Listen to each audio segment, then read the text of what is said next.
Alright, kamusta mga ka-Jobos? Welcome back muli sa aking channel. At sa video na to, i-share ko sa inyo yung workout ko sa chest. Yan. Push-up lang siya and then sasabayan ko siya ng dips. Sa chest workout ay tatlong muscle part yan, yung upper, middle, tsaka yung lower. So, yung workout natin ay naka-flat siya, tapos naka-inclined and then naka-declined para sa po lahat yung tatlong muscle part ng ating chest. And then, sasabayan ko siya ng dips para sa tricep and then sa chest pa rin para maganda yung pump sa ating dibdib. At ganoon na rin mga ka-Jobos, tamang-tama ay nakapag warm up na rin ako at saka stretching yan para makaiwas tayo sa injury. So, proceed na ako sa workout para hindi na magtagal yung video na to. So, let's go. Okay, unang workout mga ka-Jobos, naka-flat tayo. So, ang gagawin kong repetition dito ay 15 repetition. Okay? So, next natin ay incline and then decline push-up. 15 repetition din.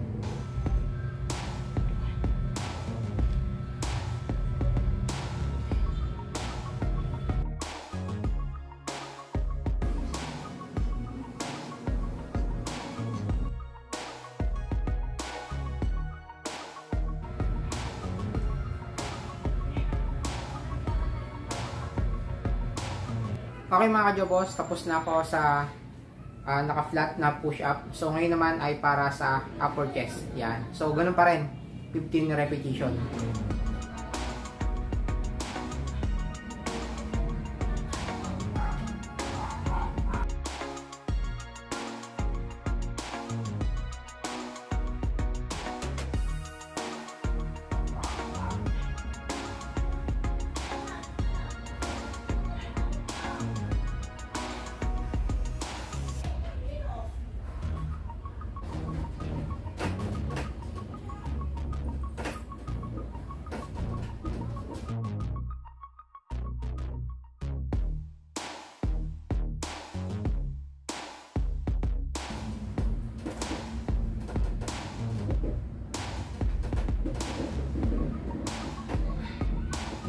Bali nga pala mga ka-Jobos, sa mga ibang nagpo-push up, yung iba ay nahihilo. So tip ko lang para makaiwas kayo sa pagkahilo. Kasi sa pag-push up ay nakaganto tayo. Yan, naka-flat yung ating ulo sa head. So huwag nyo ibababad yung ulo nyo na nakayuko lang. So titingalan nyo rin. Yan, nakaganyan. Okay. So para yung dugo natin ay hindi masyadong bumababa or umaakit sa ulo natin. Yan. So kapag nakatingala tayo ay maiwas natin yung pagkahilo. Okay mga ka-Jobos, pagkatapos ko ng tatlong push up, yan yung flat, incline, decline, ay sasabayan ko siya ng dips. Yan, para solid yung pump sa tricep at saka sa chest natin. So 15 repetition din to mga ka-Jobos.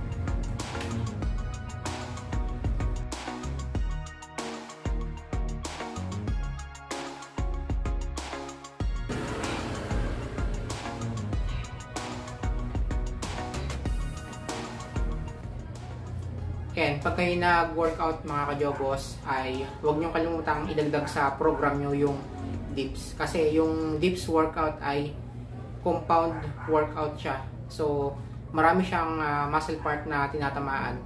Andyan yung tricep, tatamaan din yung shoulder, tapos yung traps meron din yan. Tsaka yung back natin, yan, sa rhomboids, may tama rin yan. Kasi pagka nagdi-dips tayo, na-stretch yung back natin, kaya napakagandang isama yan sa program para talagang pump ng pump yung tinatarget nating muscle.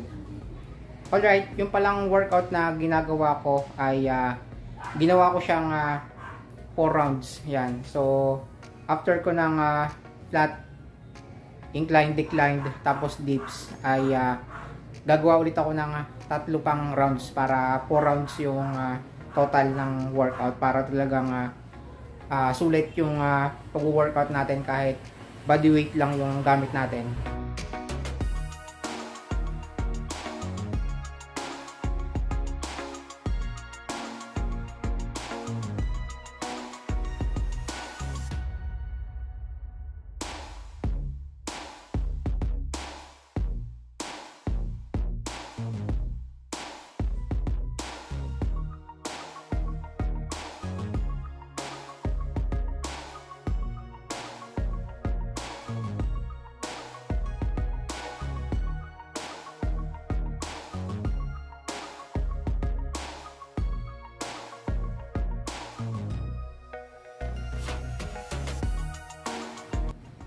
Okay mga ka-Jobos, bali natapos na ako sa ginawa kong workout para sa araw na to. Yan. So, yan lang ang mga simpleng workout na ginagawa ko para sa chest. Yan. Gamit lang ang body weight.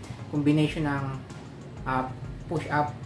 Yan. And then yung dips. O nga pala mga ka-Jobos, bago ko tapusin yung video na to, sa mga hindi pa nakasubscribe dyan, ay huwag nyo pong kalimutang suportahan yung aking channel by clicking the subscribe button at i-hit nyo na rin yung bell button para kayo yung unang ma-update kapag may mga bago akong post na video gaya po nito. So, shoutout po sa ating lahat. Road to 7,000 subscriber na tayo. Thank you very much po sa inyong lahat. Sa mga walang sawang sumusuporta simula day 1 hanggang ngayon. Sa ating mga silent viewer, mga OFW. Yan. Thank you very much po sa inyong lahat. So, kita-kits po tayo sa next upload mga ka-Jobos. Peace out.